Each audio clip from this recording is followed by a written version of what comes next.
이런 말이 있죠. 하나님께서는 죄는 미워하시나 죄인은 미워하지 않으신다. 이게 꼭 크리스천뿐만 아니라 이제 세상의 사람들도 우리가 죄는 미워할 수 있으나 죄인은 미워하면 안 되지요. 이제 이런 말을 하기도 합니다. 이게 크리스천들도 자주 말을 합니다. 근데 성경 기록과 비교해 볼 때는 사실이 아닙니다. 시편 말씀에 하나님은 사악한 자에게 날마다 분노하신다라고 기록되어 있습니다. 사람을 향하여 분노하시는 것, 사악한 사람을 향하여 날마다 분노하십니다. 특별히 오늘 우리가 누가복음 18장 읽었듯이 스스로를 의롭다라고 믿는 사람들, 이런 사람들 하나님 멀리하십니다. 정말 멀리하셔요. 이게 굉장히 중요한 포인트입니다. 더러운 죄인이기 때문에만 멀리하시는 게 아니라 스스로 의롭다고 여기는 사람들을 멀리하십니다. 이런 사람들은 구원받기가 어려워요. 구원받기가. 스스로 의롭다라고 믿는 사람이 극적으로 복음을 듣고 믿고 구원받았어도 그 생각을 가지고는요, 신앙생활이 힘듭니다. 이런 사람이 곁에 있으면, 스스로 의롭다라고 생각하는 사람이 곁에 있으면 주변에 있는 사람들이 피곤해요. 너무 힘들어요. 쉬운 말로 지금 바리새인이 한 명 앉아있다고 생각해 보세요. 힘들겠죠? 예, 매사를 이렇게 지적할 거 아니겠습니까? 자, 어떤 사람이, 세상에 사는 사람들 중에 어떤 사람이 그리스도의 복음을 듣고 믿고 구원에 이를 수 있겠습니까? 어떤 사람이 예수 그리스도 안에 있는 영원한 생명을 소유할 수 있겠습니까? 자신이 죄인임을 시인하는 사람입니다. 자신이 스스로 의롭다라고 여기는 사람은 절대로 구원에 이를 수 없어요. 자신이 죄인임을 시인하는 사람이에요. 스스로에 대해서 의기양양한 사람은 참으로 예수 그리스도로부터 멀리 떨어져 있고, 오히려 그 사람이 세상 사람이라면 지옥에 가까이 있는 거지요. 은혜를 모르는 겁니다. 은혜를. 자, 오늘 두 사람이 성전에 기도하러 올라갑니다. 하나는 바리새인이고 하나는 세리였습니다. 이것은 그냥 이들의 직업을 알려줄 뿐입니다. 그런데 이들이 뭐 하러 갑니까? 기도하러 성전으로 갑니다. 기도하러. 당대에 굉장히 종교적인 열심히 있는 사람들이죠. 바리새인도 그렇고 세리도 그렇고. 우리가 이 말씀을 통해서 볼 수 있는 것은 사람들의 어떠한 종교행위로도 성경에서 말하는, 예수 그리스도 안에서 말하는 구원, 영원한 생명의 근거가 될 수 없다는 것입니다. 이게 분명합니다. 어떠한 종교행위라도 구원의 근거로 우리가 판단할 수 없습니다. 바리새인 세리가 있는데 성전에 기도하러 올라가죠. 이걸 가지고는 아무것도 말할 수 없어요. 기도한다고 해서, 간절히 기도한다고 해서 하나님으로부터 의롭다고 인정받는 거 아닙니다. 아니에요. 당시에 성전에, 예루살렘에 있던 성전에 날마다 간다고 해서 영원한 생명을 소유할 수 있는 것도 아닙니다. 겉모습으로 드러나는 인간의 종교행위가 구원의 근거가 될 수 없다는 겁니다. 왜 그렇습니까? 사람은 겉모습을 보나 주님께서는 마음을 보시기 때문에 그렇습니다. 아주 옛날에 사무엘이 그렇게 외쳤죠. 사람은 겉모습을 보나 주님은 마음을 보신다는 거예요. 소망침례교회 목사는 뭘 볼까요? 겉모습을 볼까요? 마음을 볼까요? 저도 겉모습을 보지요. 그러나 주님은 마음을 보시는 거예요. 사람은 겉모습에 보는, 영향을 받는 것이에요. 자, 사람의 기준, 겉모습을 가지고 판단하는 사람의 기준으로 보면은 바리새인 같은 사람이 구원받는 거예요. 첫째, 이 사람은 스스로를 의롭다고 여겨요. 의롭다라고 여겨. 근데 이 사람의 삶을 보니까 실제 의로워. 인간의 기준으로 볼 때 의롭습니다. 이 사람은 매우 깨끗하고요, 바리새인이잖아요. 매우 고귀한 종교적 업무를 담당하는 사람입니다. 그 사람이 게을리 사는 게 아니라 기도하러 성전에 올라갑니다. 인간의 기준으로는 이런 사람들이 구원에 이르는 것이에요.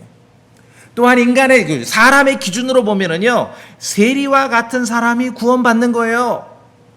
그냥 직업이 세리니까 무조건 아웃이다, 그게 아니죠. 왜냐하면은 세리, 당대의 세리는 매우 부유하여 부러움의 대상이죠. 존경받고, 아니 돈이 많으니까 부러움의 대상이에요. 그런데 그 사람이 지금 오늘 기도하러 성전에 갑니다. 우리 같으면 안 갈 것 같은데, 이렇게 부자면은. 근데 세리 굉장히 부자인데 기도하러 성전을 찾아갑니다. 사람의 기준으로는 이런 사람들이 구원에 이르는 것입니다. 현대에도 마찬가지죠. 겉모습을 보는 사람의 기준으로 보자면은 마찬가지죠. 예배당을 열심히 찾는 사람들이 구원받을 것 같아요. 다 그렇게들 말하고 있어요. 꼭 아니라고 믿는 것 같지만 그래도 다수가 그렇게 생각하기를 원해. 그래야 예배당이 문전성시를 이루니까. 사람의 기준으로 보면은 기도를 열심히 하는 사람이 영원한 생명을 소유할 것 같습니다. 그런데 오늘 우리가 분명하게 확인해야 될 것은 결코 그렇지 않다는 거죠. 왜? 하나님께서는 사람의 영, 사람의 마음을 달아보시는 거예요. 하나님께서는. 우리가 신앙생활이라고 할 때는요, 우리의 마음을 달아보시고 마음을 살피시는 살아계신 하나님 앞에서 하는 거예요. 눈에 보이는 목사, 집사, 다른 형제, 자매 앞에서 하는 거 아닙니다. 이 원칙이 그렇다는 거예요. 순서가. 자, 그래서 우리가 예수 그리스도의 이름으로 교회를 이룹니다. 간판만 교회가 아니라 실제로 성경에서 말하는 교회를 이룰 때는 정말 한 주간을 살아가면서 이 짧은 시간 아닙니까? 이 한날, 주의 첫날 온전히 다 하는 게 아니라 짧은 시간 동안에 모였을 때는 애써, 우리가 그리스도의 이름으로 교회를 모일 때는 애써 겉모습이 아니라 영과 마음에 관심을 두는 그런 시간을 가져야 되는 거예요. 애써 그렇게 하셔야 됩니다. 새로운 사람을 만나고 누가 전도해서 왔고 교회 방문해 왔을 때는 겉모습이 아니라 그의 속사람, 정말 그의 마음과 영을 염려하는 그러한 태도를 우리가 가질 수 있어야 돼요. 그게 예수 그리스도의 이름으로 교회가 하는 거예요. 교회가. 왜? 하나님께서는 속 중심과 마음을 살피는 분이십니다. 사람은 겉모습을 보지요. 그렇죠? 그렇기 때문에 가장 우선적으로 어떤 화려한 종교 행위로 인간의 구원을 논할 수 없다는 것이에요. 다 화려한 종교 행위는 사람들 눈에 띄는 거 아닙니까? 하나님께서는 속 중심과 마음을 살피는 분입니다. 계시록 2장 말씀에 모든 교회들이 나는 속 중심과 마음을 살피는 자인 줄 알리라. 예수님께서 직접 말씀하셨어요. 우리 성도님들, 우리 주님은, 예수님은 우리의 속 중심과 마음을 살피는 분이신 줄 믿으시죠? 이게 믿음이에요. 이게 신앙생활이에요. 이게 신앙생활이에요. 자, 여기서 이제 흥미로운 내용이 있습니다. 속 중심이란 말이 있고 마음이란 말이 있는데요. 속 중심은 킹제임스 성경과 이렇게 비교해 보시면 reigns 그래요. 이거를 오늘날 영한 사전에 찾아보시면은 속 중심 이렇게 안 하고 신장이라고나, 콩팥 아시죠? 콩팥. 그리고 마음은요, 영어 사전과 비교해보면 하트라고 나와요. 하트는 아시죠? 우리가 마음이라고도 하지만 마음은 어디 있어요? 내 마음으로 너를 사랑해 했을 때 내 마음으로 이렇게 안 하죠. 마음 어디 있어요? 심장이에요. 내 마음이다. 가슴, 마음. 마음은 하트입니다. 심장입니다. 속 중심은 신장이에요. reins. 이게 왜 그러냐면은 하여간 인류 역사상 동서고금을 막론하고 어떻게 하나님께서 지혜를 주신 것 같아요. 인간의 그러한 의지와 관련된 기관은 마음, 하트, 심장인 걸 알았어요. 그리고 인간의 감정과 관련된 기관이 이 신장이라는 거예요. 그 하나님 말씀에 예수님께서 내가 사람들의 속 중심과 마음을 살피는 자이다 라고 말씀하셨을 때 속 중심은 reins, 그대로 우리가 옮기면은 신장을 말하고 마음은 하트, 심장을 말합니다. 그러니까 우리의 속마음도 살피시지만 우리 신체 중에 우리 속은 내 몸이지만 우리 속은 나도 모르잖아요. 병원 가서 막 돈 주고 사진을 찍어야 겨우 알죠. 근데 우리 주님은 우리의 속 중심, 레인즈, 우리의 심장과 마음, 하트, 심장도 살피시는 분이에요. 사람이 바라보는 것과 주님께서 바라보시는 것은 전혀 다르다는 거, 관점이. 이걸 우리가 알고 정말 복음을 인식해야 되고 구원을 바라봐야 되는 것입니다. 예수 그리스도 안에서 구원은, 예수 그리스도 안에서 영원한 생명은 마음과 속 중심의 작용에 근거하는 것입니다. 어떤 사람이 예배당에 열심히 나왔어, 그걸로 구원받은 거 얘기하는 거 아닙니다. 그렇죠? 어떤 사람들이 뭐 열심히 열정적으로 기도한대, 그렇다고 해서 영원한 생명이 있다고 말할 수 없어요. 예수 그리스도 안의 구원과 예수 그리스도 안의 영원한 생명은 마음과 하트와 속 중심, 레인즈, 마음과 속 중심의 작용에 근거하는 거예요. 그래서 우리가 복음을 들었을 때 내가 죄인임을 인정하고 의지적인 결단이 필요한 것이고, 진리, 말씀을 들었을 때 의지적 결단이 있으면은요, 우리의 감정도 따라오게 돼 있어요. 감정도 격동하게 돼 있습니다. 그래서 하나님께서는 마음과 속 중심의 그런 상태, 마음과 속 중심의 작용에 근거해 우리의 구원과 영원한 생명에 대해서 우리에게 알려주시는 것입니다. 겉모습으로 보이는 종교 행위로는 이 영적인 판단을 아무것도 할 수 없습니다. 아무것도 할 수 없어요. 그래서 마음속으로 믿지 않으면 영적으로 탈락입니다. 로마서 10장 보실까요? 로마서 10장. 로마서 10장 9절. 정말 마음이 중요해요. 마음이. 10장 9절 같이 읽습니다. 시작. 네가 만일 네 입으로 주 예수님을 시인하고 하나님께서 그분을 죽은 자들로부터 일으키신 것을 네 마음속으로 믿으면 구원을 받으리니. 그렇죠? 마음으로 믿어 의에 이른다 그랬습니다. 마음으로 믿으면, 예수 그리스도의 부활을 마음으로 믿으면 구원받는 것이에요. 그래서 구원은, 이 땅에 사는 사람들, 죄인들의 구원, 영적인 구원, 영원한 생명은 마음속으로 믿지 않으면 그건 탈락입니다. 영적으로 탈락이에요. 여러분이 뭐 신앙생활 오래 했고 성경 오래 읽었기 때문에 사람들의 어떤 행위, 신앙생활의 행위, 교회생활의 행위, 그런 외적인 걸로 그 사람의 영적인 것을 그대로 판단하려고 하면 안 되지요. 우리가 어떻게 마음과 속 중심을 볼 수 있겠습니까? 안 보이잖아요. 아니 내 심장도 나도 못 보는데, 여러분 심장 보신 적 있어요? 가끔 본 분 있어요. 예외. 보는 게 이상한 거예요. 이게 지금 비상한 상황이잖아요. 여러분, 우리가 스스로 일생을 살아가면 내 심장을 보는 일이 있습니까?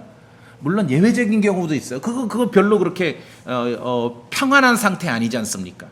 그러나 오직 하나님만, 사람은 겉모습만 보지만 하나님께서는, 예수님께서는 우리의 마음과 속 중심을 보신다고 하셨고, 마음과 속 중심을 보시는 분께서 이 땅의 죄인의 구원, 복음을 듣고 믿는 사람들의 구원을 말할 때 그 마음속의 상태, 마음속의 작용에 의해서 우리에게 구원을 확인해 주시고 영원한 생명을 확인해 주시는 것입니다. 이게 중요해요. 마음속으로 믿으면 구원받는다. 마음속으로. 어떤 분이 오늘 예배당 들어올 때까지도 마음으로 안 믿었어요. 근데 이 방금 로마서 10장 9절을 읽으면서 믿을 수 있죠. 그럼 그 순간 구원이 이루어지는 거예요. 구원이 이루어지는 거예요. 어떤 종교 행위가 중요한 게 아닙니다. 오늘 두 사람이 성전에 기도하러 갔는데, 인간의 기준으로 보면은 이런 사람들이야말로 구원을 받을 수 있겠지요. 대단한 종교인이지요. 대단한 열심이 있지 않습니까? 이 시대에 세리라면은 굉장한 부자잖아요. 그런 사람이 기도하러 성전을 간다니까요. 그런데 그걸 가지고 말할 수 있는 게 아니라는 겁니다. 오늘날 우리가 믿는 그리스도의 은혜의 복음의 기준으로는. 자, 생각해 보세요. 어떤 사람들은 왜 스스로를 의롭다고 생각할까요? 오늘 누가복음 18장에 바리새인은 스스로를 의롭다라고 믿었어요. 왜 어떤 사람들은 스스로를 의롭다라고 믿을까요? 왜 그렇습니까? 말도 안 되는 아주 형편없는 그런 인간인데 스스로 의롭다라고 생각할 수도 있겠죠. 그런데 오늘 성경을 보면은 이 바리새인이 스스로를 의롭다라고 믿고 살았는데요, 터무니없지 않습니다. 사람이 보기에, 겉모습으로 보기에 이 사람은 매우 훌륭한 종교인입니다. 매우 훌륭해요. 자, 바리새인은 지금 성전에 가서 기도하는데 자신에 대해서 스스로가 얼마나 훌륭한 종교인인지 하나님께 브리핑을 합니다. 보세요. 다시 봅시다. 11절에 바리새인의 기도면, 하나님이여, 내가 다른 사람들, 곧 착취하는 자들과 불의한 자들과 간음한 자들과 같지 아니하고 더욱 이 세리와도 같지 아니함을 감사나이다. 자신에 대해서 지금 하나님께 브리핑하는 요 내용, 세부 내용만을 가지고 판단하자면은요, 문제 없습니다. 그렇죠? 문제 없어요.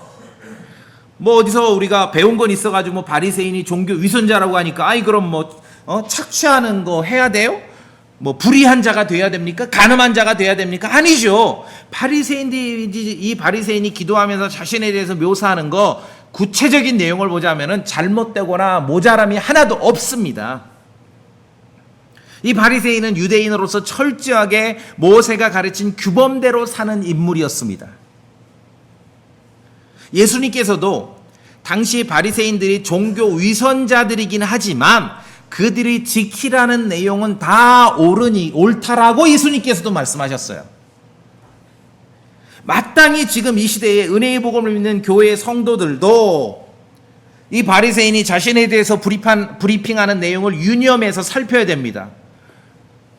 이 시대의 교회의 성도들도 착취하는 자가 되면 안 되죠. 불의한 자가 되면 안 되죠. 간음하는 자가 되면 안 되지요. 그렇죠? 세리와 같이 욕심꾸러기가 되면 안 되지요. 그건 당연합니다.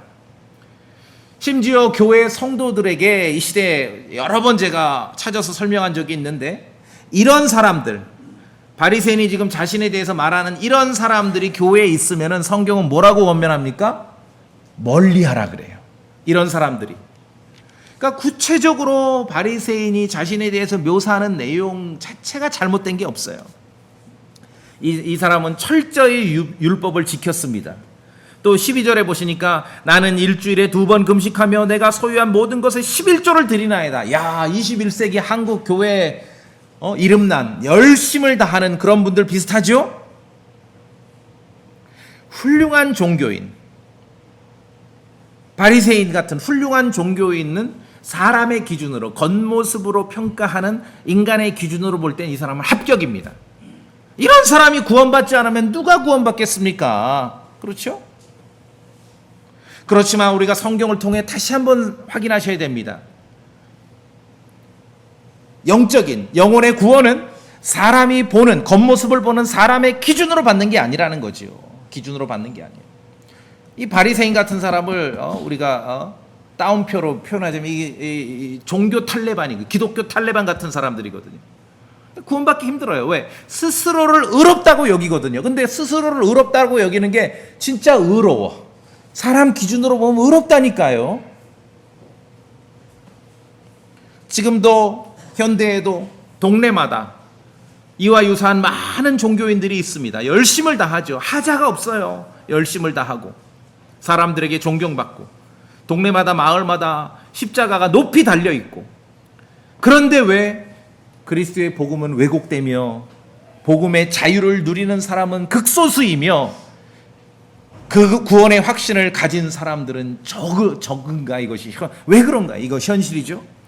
하나님의 기준이 아니고 사람들의 기준으로 지금 구원을 말하고 있기 때문에 그런 것이에요.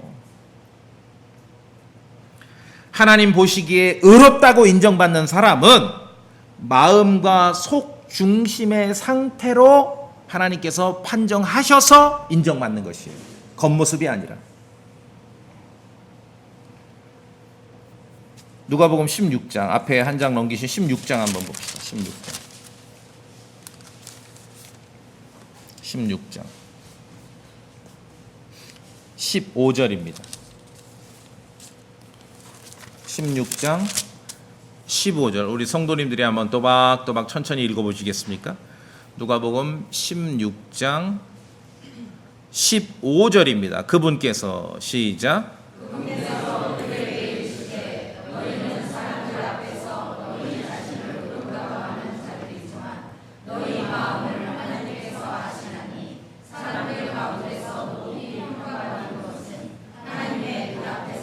예, 그렇지, 아멘이죠. 바리새인과 같은 종교적인 열심이 있는 사람들이 등장할 때마다 반복해서 이 지점을 가르칩니다. 하나님께서는 마음을 살피신다는 거, 마음을 아신다. 사람 보기에는 그런 종교 행위가, 열심히 하는 종교 행위가 의롭다고 여겨질 수 있지만 하나님께서는 마음을 보신다는 거예요. 우리가 이 사실을 분명하게 알아야 될 것은, 자, 여러분, 이제 우리도 한때 세상에서 죄인으로, 구원받지 못한 죄인으로 산 적이 있었지 않습니까? 복음을 들었고 마음으로 믿었죠. 어떤 분이 나는 마음으로도 안 믿었는데 구원받았다.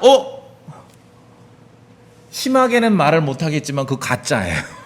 마음으로 믿어야 돼요. 아니요, 난 목사님이 인정해 주던데 죄송합니다, 그건 가짜입니다. 마음으로 믿어야 돼요. 복음을 들었을 때 마음으로 믿으셨죠. 그래, 구원받았습니다.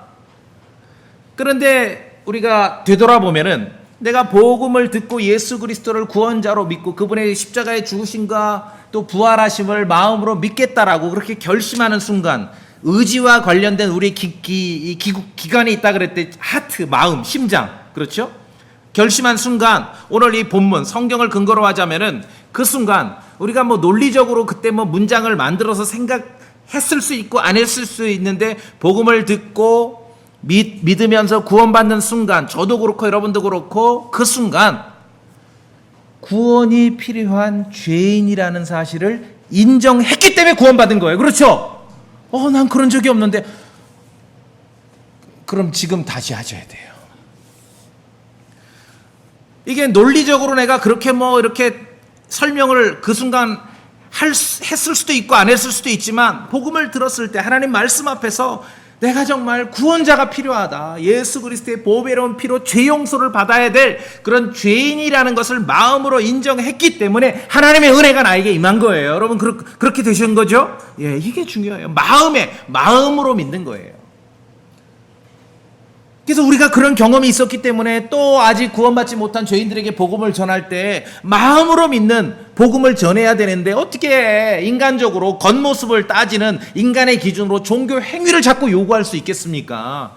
제 양심을 걸고 그걸 못한다니까요. 할 수가 없어요. 근데 인간들은요, 종교성이 있기 때문에 그런 쪽으로 좀 이렇게 부추기고 그런 쪽으로 살살 얘기를 하잖아요. 그럼 모여요, 사람들은. 요새 뉴스 많이 나오죠. 이상한 종교 집단 뉴스 많이 나오죠. 근데 사람 엄청나게 많죠. 왜 그래요?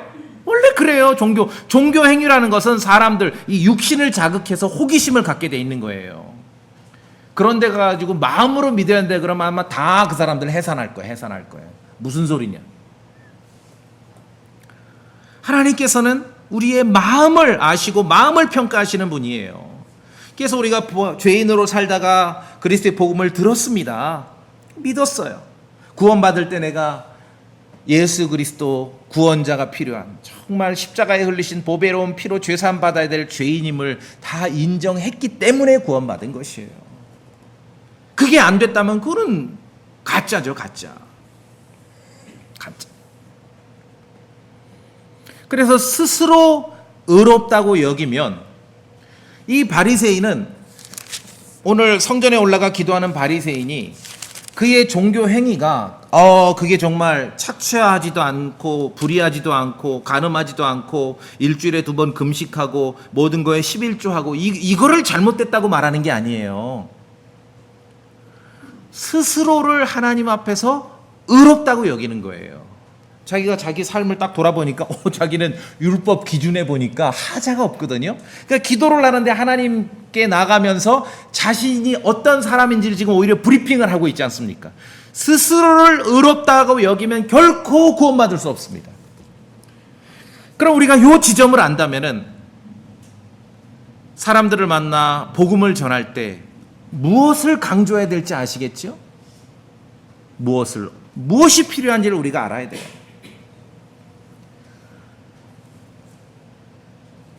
구원은 예수 그리스도 안에서 우리가 누리는 구원은요 죄인에게 임하는 하나님의 긍휼입니다. 죄인이 아닌 사람에게는 이 긍휼이 임할 수도 없고 필요도 없습니다. 하나님 앞에 우리가 죄인임을 인정했기에 하나님의 긍휼이 우리에게 임한 것이에요. 오늘 이 세리는 겉모습으로는요 이 사람도 화자가 없어요. 당대에 이렇게 돈이 많은 부유한 사람, 부러움의 대상인 사람이 지금 성전에 가서 기도하거든요. 대단한 사람이죠, 겉모습으로는. 그런데 그의 기도를 보니까 하나님 앞에서 그의 기도 진심이 나옵니다. 뭐라고 합니까? 가슴을 치면서 하나님이여 죄인인 내게 긍휼을 베푸소서. 말이 길지도 않아요. 가슴을 치면서 자신이 죄인이라고 시인하는 거예요. 죄인이라고. 긍휼을 베풀어 달라고. 그랬더니 예수님 뭐라고 평가하십니까? 바리새인이 아니라 이 세리가 의롭다라고 인정받고서 집으로 갔다는 거예요. 우리가 그리스도의 복음을 믿는 신학적 용어로 justify, 의롭다라고 인정받고 무죄라는 거예요. 무죄. 예수 그리스도 안에서. 누가 하나님의 법정에서 무죄 선고를 받을 수 있습니까? 스스로 죄인임을 인정하는 사람들입니다. 무죄, not guilty예요. 그렇죠? justify라는 성경 신학적 용어 쉽게 설명한 무죄라는 말이에요. not guilty. 그리고 바리새인은 반대로 그의 종교 행위는 화려하고 흠잡을 데가 없지만 이 사람은 하나님 앞에서 스스로 의롭다고 여기는 거예요. 그러니까 의인은 스스로 하나님 앞에서 의인은 구원자가 필요 없거든요. 용서받을 죄가 없어요. 용서받을 죄인이 아닌데 어떻게 하나님의 긍휼이 임하겠습니까? 이런 사람은 오히려 반대로 guilty인 거예요. guilty. 유죄. 하나님 앞에서 정죄를 받게 되는 것이죠. 가슴을 치며 자신이 죄인임을 시인한 이 세리가 의롭다라고 인정받은 거예요. justify, not guilty다. 그러니까 여러분 우리도 아까 말씀드린 대로 복기에 보면은 뭐 명료하게 그런 말을 내가 했을 수도 있고 안 했을 수도 있고 여러분 마찬가지입니다. 복음을 들었을 때 내가 구원받아야 되겠다. 예수 그리스도의 십자가의 죽으심과 부활하심을 들었을 때 누구나 다 인정한 게 뭡니까? 어떻게 구원이 이루어졌습니까? 그리스도께서 하신 일은 십자가에서 하신 일은 저 일인데 그럼 내가 구원받기 위해서 뭐가 필요한 거야? 내가 죄인임을 인정한 것이에요. 죄인임을. 세리와 같은 마음. 하나님 죄인인 내게 구원을 베풀어 주시라고. 나를 구원해 주시라고. 내 죄를 용서해 주시라고. 나에게 영원한 생명을 주시라고. 그렇게 인정했을 때 그리스도 안에서 구원이 우리에게 임한 것이에요. 하나님의 긍휼의 은혜가 여러분에게 임하게 된 것입니다. 사람 보기에 훌륭한 종교인, 자기가 신앙생활하고 교회생활하는 걸 뜯어보니까 너무 의로워. 하자가 없어. 사람 보기에 스스로 의롭다라고 믿는 사람 정말 구원받기 어려워요. 스스로 죄인임을 인정할 수 있어야 되는 것이죠. 그러니까 죄인이 구원받습니다. 죄인이 돼본 적이 없는 사람은 구원을 못 받아요. 그래서 한국이나 미국이나 교도소 사역이 번성하는 이유가 그래서 그래요. 왜냐하면 거기는 공식적으로 죄인이죠. 자기가 죄인이 아니라고 부인할 수 있는 사람이 없잖아요. 그러니까 교도소 사역으로 우리나라는 아직 모르겠네. 우리나라는 좀 이상해요. 교도소 사역이 번성하긴 하는데 이상하죠 좀. 미국 같은 경우 유명한 설교자들이 교도소에서 구원받고 설교자가 되고 이런 사람들이 꽤 많아요. 죄인이에요, 죄인. 자, 그래서 어떤 사람들은 왜 스스로 의롭다고 생각합니까? 정말 너무 훌륭하게 교회생활, 신앙생활, 종교생활을 하고 있기 때문에 그렇습니다. 그걸 가지고 하나님 앞에 나가면은 이거 정말 은혜 받고 긍휼을 얻기가 쉽지 않은 것이라는 거예요. 스스로 의롭다고 여기면 그 어떤 사람도 결코 구원받을 수 없습니다. 왜? 하나님께서는 겉모습이 아니라 속 중심과 마음을 보시기 때문에 그런 것입니다. 죄인에게 하나님의 은혜와 긍휼이 임합니다.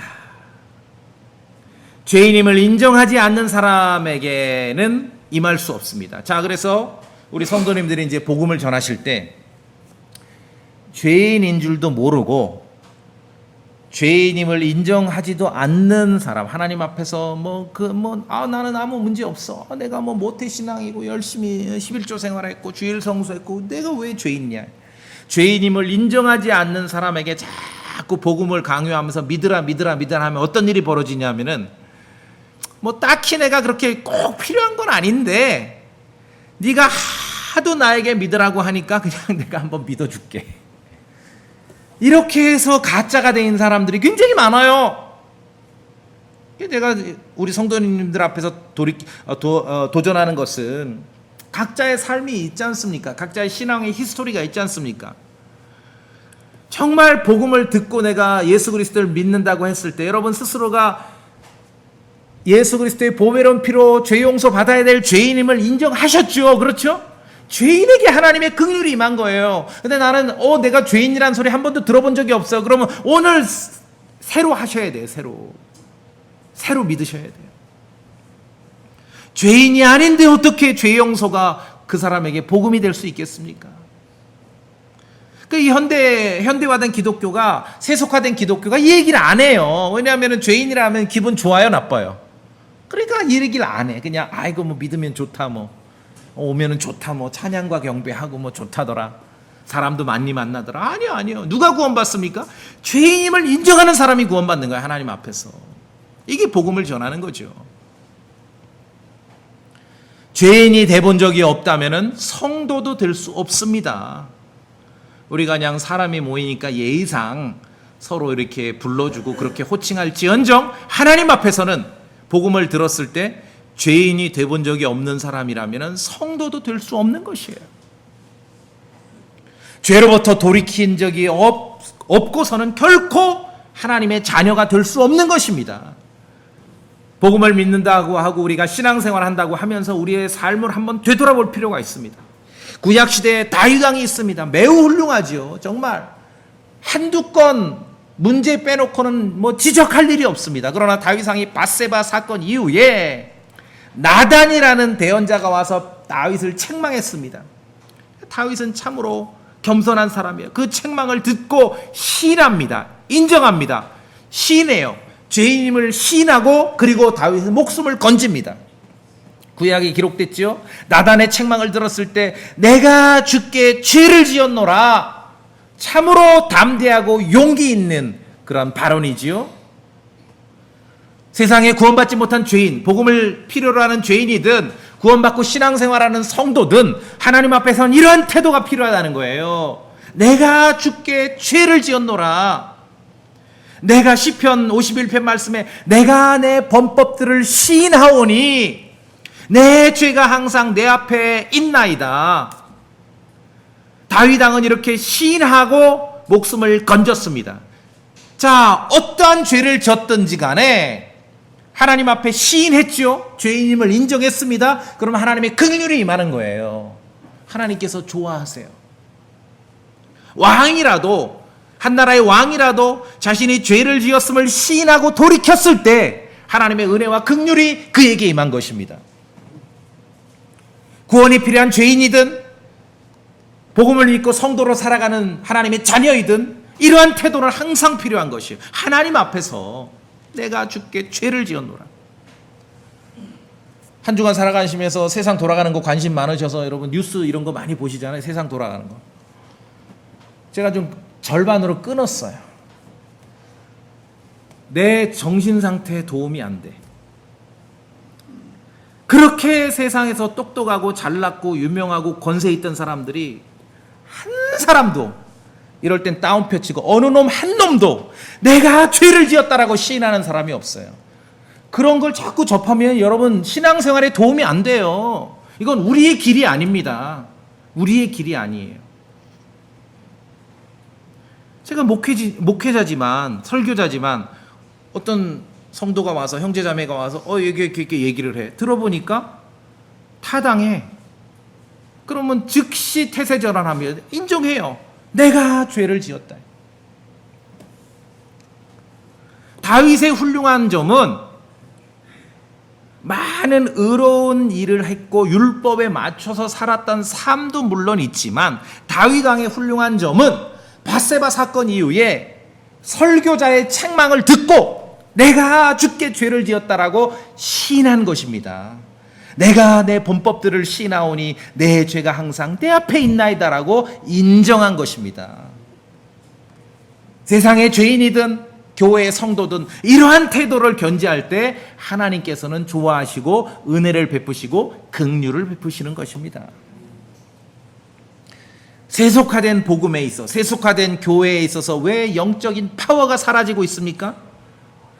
죄인이라고 하나님 앞에서 시인해 본 적도 없는 사람들을 오늘 바리새인이나 세리처럼 예배당에만 나온다는 거 하나로, 열심히 기도한다는 거 하나로 그냥 성도로 인정해버리고 하나님의 자녀로 인정해버리기 때문에 영적인 파워가 소멸되고 있는 것입니다. 성경에서 우리가 보았듯이 스스로 죄인임을 시인하지 않고서 하나님의 은혜와 긍휼을 경험한 사람은 단 한 명도 없어요. 단 한 명도. 목사 앞에 와서 고해성사하라 소리 아니에요. 그렇죠? 이건 세상 종교가 가는 길이죠. 목사 앞에 와서 고해성사, 죄 인정하라고 만든 게 그게 로마 가톨릭 교회 아닙니까? 하나님 앞에 우리가 나아갈 때 복음이 필요한 세상의 죄인이든 구원받고 신앙생활하는 교회의 성도든 이러한 태도가 정말 필요한 것이에요. 하나님은 그런 사람을 좋아하세요. 다 죄인이잖아요. 우리가 다 죄인으로 구원받은 거죠. 그렇죠? 그러니까 이전에 무슨 죄를 졌는지 그거 분석하는 거 아니에요. 바리새인같이 너무 지나치게 종교생활이 화려하고 스스로 의롭다라고 생각하는 사람, 이런 착각을 해요. 와, 저런 사람도 구원받아? 예, 맞습니다. 우리가 볼 때 정말 형편없고 더럽고 세상에서 쓰레기 같고 그러한 행적이 있는 사람도 복음을 듣고 믿고 예수 그리스도 앞에, 하나님 앞에 자신이 죄인임을 시인하면 구원받는 것이에요. 그것이 그리스도의 복음의 능력입니다. 누가복음 23장.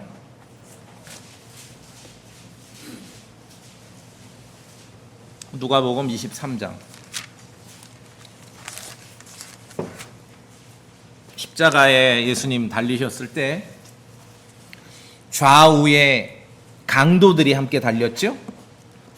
근데 이제 복음서를 읽어보면은 마태, 마가, 누가, 요한을 비교해 보면은 처음에는 예수님 양쪽에 있는 강도가, 좌우 강도가 둘 다 예수님을 보고 욕을 했어요.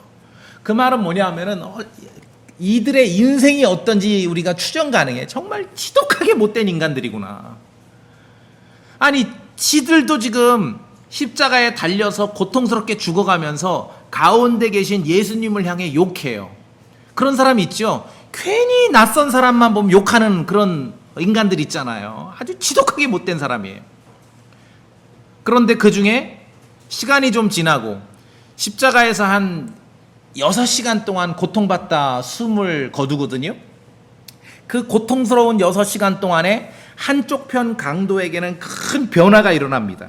그러니까 처음에는 둘 다 욕하다가 나중에는 한 사람은 변화가 됩니다. 욕하지 않아요. 그럼 여기서 목사님 오른쪽에 왼쪽 그거 요구하지 마세요. 성경이 그렇게 안 나와요. 그냥 그렇게만 하시면 돼요. 자, 누가복음 23장 39절부터 우리가 한번 읽어보겠습니다. 43절까지 오늘 제2의 본문으로 삼으셔도 됩니다. 39절 제가 먼저 읽으면은 40절 읽으시고 성도님들이 43절까지 보겠습니다. 누가복음 23장 39절. 매달린 범죄자들 중 하나는 그분을 욕하며 이르되, 이제 둘이 욕하다 이제 하나만 욕한 거예요. 시간이 흘렀죠. 네가 만일 그리스도이거든 너 자신과 우리를 구원하라 하였으나,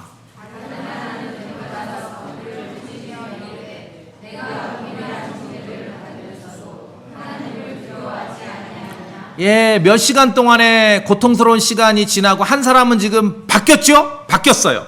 자, 41절이 중요합니다. 우리는 우리가 행한 일에 대한 응분의 대가를 받으니 참으로 공정하게 정죄를 받지만, 성도님도 어떠세요?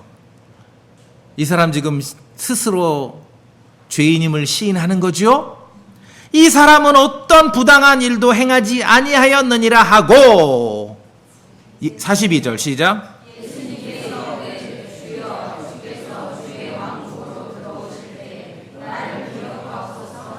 예수님께서 그에게 이르시되 진실로 내가 네게 이르노니 오늘 네가 나와 함께 낙원에 있으리라 하시니라. 자, 말씀드렸듯이 처음에는 십자가 좌우에, 예수님 십자가 좌우에 강도들이 둘이 달렸는데 둘 다 욕했어요, 예수님을. 그러니까 오늘 누가복음 23장 보니까 몇 시간 동안에 무슨 일이 있었는지 모르지만 한 사람은 바뀌었습니다. 큰 변화가 있어요. 자기 동료가 예수님을 계속 욕하자 그 사람이 오히려 그 동료를 책망합니다. 그러면서 말합니다. 우리는 행한 일에 대한 응분의 대가를 받으니 참으로 공정하다. 공정하다. 우리가 지금 십자가에서 처형받는 것은 너무 공정하다. 정의의 심판이라는 거지요. 스스로 죄인임을 인정하는 것이에요. 자신은 응분의 대가로 공정하게 지금 처벌받고 있다라고 시인합니다. 이 마지막 순간에 정말 못된 사람 아니었습니까? 십자가에 매달려서 언제 봤다고 가운데 있는 예수님을 향해 욕을 했던 사람이잖아요. 정말 지독하게 못된 사람이에요. 인생을 어떻게 살았는지 예측 가능해요. 짐작 가능해. 그런 사람이 이렇게 시인합니다. 자기가 죄인임을 인정해요. 그리고 예수님을 향해 요청합니다. 주여, 주께서 주의 왕국으로 들어오실 때 나를 기억하시옵소서. 나 좀 기억해 달라고. 예수님께 요청을 해요. 나를 remember me, 나를 기억해 달라고. 고통스럽게 죽어도 마땅한 인생임을 시인하면서 이 강도는 예수님께 요청합니다. 나를 기억해 주십시오. 그럴 때 예수님께서 이 강도에게 답변하셨습니다. 오늘 네가 나와 함께 낙원에 있으리라. 낙원에 있으리라. 낙원에 있으리라. 파라다이스에 있을 것이다. 오늘 나와 함께 낙원에 있을 것이다. 하나님 앞에서 스스로 죄인임을 시인하는 사람에게는 그 사람이 어떠한 인생을 살았든지 간에 상관없이 하나님의 은혜와 긍휼이 즉각적으로 임합니다. 즉각적으로. 근데 인간은 겉모습을 따지는 인간은 자꾸 저런 사람도 구원받는가? 평생을 악인으로 살다가 숨 넘어가기 직전에 예수님을 믿었는데 죄인임을 인정했는데 그렇다고 저 사람이 구원받는가? 이렇게 인간들이 조롱하지요? 예, 맞습니다. 숨 끊어지기 직전에 자신이 죄인임을 인정하고 예수님을 받아들인다면 어떠한 인생을 살았든지 간에 하나님의 은혜와 긍휼은 즉각적으로 임합니다. 이것이 우리가 믿는 복음이라는 것이에요. 이것이 우리가 믿는 복음의 권능입니다. 그래서 이 땅에 사는 죄인들에게는 삶의 마지막 순간까지도 기회가 있는 거예요. 그렇죠? 우리 그리스도인이 이 점을 놓치면 안 됩니다. 이 점을 놓치면 안 돼요. 하나님께서는요, 어떠한 삶을 살았든지 간에 한 사람이라도 하나님의 은혜와 긍휼을 받기를 원하지 그대로 저주받기를 원하시는 분이 아니거든요. 이 십자가의 강도의 모습을 보세요. 인생의 마지막 순간까지도 기회는 있습니다. 일생을 나쁜 짓만 하다가 마지막 순간에 뭐를 행동도 못해 십자가에 못 박혔기 때문에 마음으로 말로 자기가 죄인임을 인정하고 예수님을 향해 나를 기억해달라고 했을 때 예수님은 그에게 오늘 나와 함께 낙원에 있을 거라고 약속하신 것이에요. 자, 그렇기 때문에 다시 말씀드립니다. 스스로 의롭다고 여기는 오늘 본문의 바리새인 같은 사람. 그런데 중요한 거는 사람들 보기에 정말 훌륭해. 사람들 보기에 정말 열심히 신앙생활하고 잘 섬기고 교회생활하고 그렇게 사람들 보기에 정말 의롭게 사는 그런 사람들은 오히려 하나님의 은혜와 긍휼로부터 멀리 떨어져 있을 수밖에 없다는 것입니다. 스스로 죄인임을 여기는 세리, 정말 사람들 보기에도 죄인, 십자가에 못 박힌 강도처럼 평생을 나쁜 짓만 했던 사람도 하나님 앞에 자신이 죄인임을 인정하면은 하나님의 긍휼과 은혜가 미뤘다가 임하는 게 아니라 즉각적으로 임하는 것입니다. 이것이 우리가 믿는 복음의 권능이라는 것이에요. 그래서 오늘 본문에 나오는 그 바리새인과 세리에 대해서 예수님은 이렇게 평가하셨죠. 저 사람이 아니라, 저 바리새인이 아니라 스스로 의롭게 믿고 있고 정말 사람이 볼 땐 정말 의롭게 살아. 불의하게 사는 사람이 아니야. 그러나 저 사람이 아니라 오히려 이 사람이 하나님 앞에 자신이 죄인임을 시인하는 이 사람이 의롭다 인정받고 자기 집으로 내려갔다라고 예수님 그렇게 평가하시는 겁니다. 자, 성도님들, 이 점 하나 꼭 기억하셔야 됩니다. 하나님께서 결코 함께 할 수 없는 사람이 있습니다. 그럼 더러운 죄인, 막 불의하고 막 지독한 나쁜 사람들 많잖아요 요새. 아니요. 성경을 봅시다. 요한일서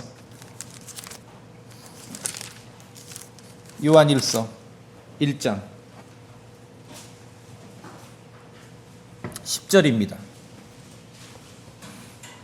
저랑 다 같이 읽어볼까요? 요한일서 1장 10절입니다.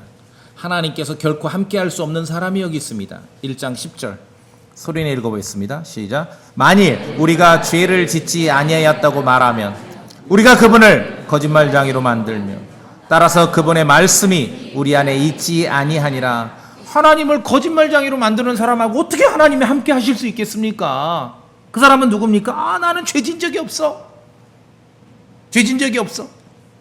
만약에 구원받지 못한 세상 사람이라면 절대 구원받을 수 없죠. 성도라면은 너무 피곤한 거예요. 곁에 있는 사람들. 왜냐하면은